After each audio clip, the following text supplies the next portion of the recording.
I wanted to start off by saying that I believe that we need to always address our checkered history with racism, especially our local racism with 1898 massacre and everything else. I do believe that it needs to be taught historically. It needs to be fact-based. And that is honestly my concern with Stamped, especially being taught in an English class. Now, I understand what the reasoning was. I've read, I've looked at everything everyone's posted, and realistically, at the end of the day, there was just too many inaccuracies in that book for me to really feel okay with it. And not just that, but correct me if I'm wrong, but we had a discussion multiple times in here about critical race theory. And I understand that it's looking at our laws and looking at our institutions through a racial lens. And I mean, I guess the best way to say it is everyone denied that it was in our schools, but yet now we're here having a conversation of whether this book should be allowed or not. And now personally, I believe it should be allowed in the library.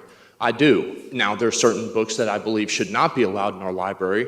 I think that some of them are sexually explicit to the point that we need to come up with some type of rating system, like a G, PG, PG-13 style rating system. And some of these books are truly sexually explicit, multiple chapters inside of there that just were sex scenes. And most of them are heterosexual. It has nothing to do with LGBTQ.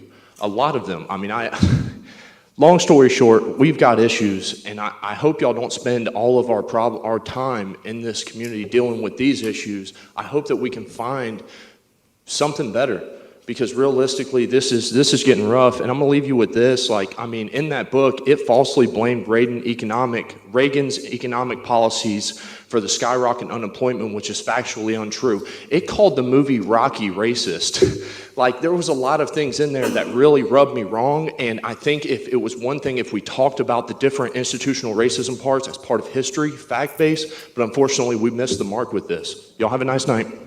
Thank you, Mr. Sutton. Jamie.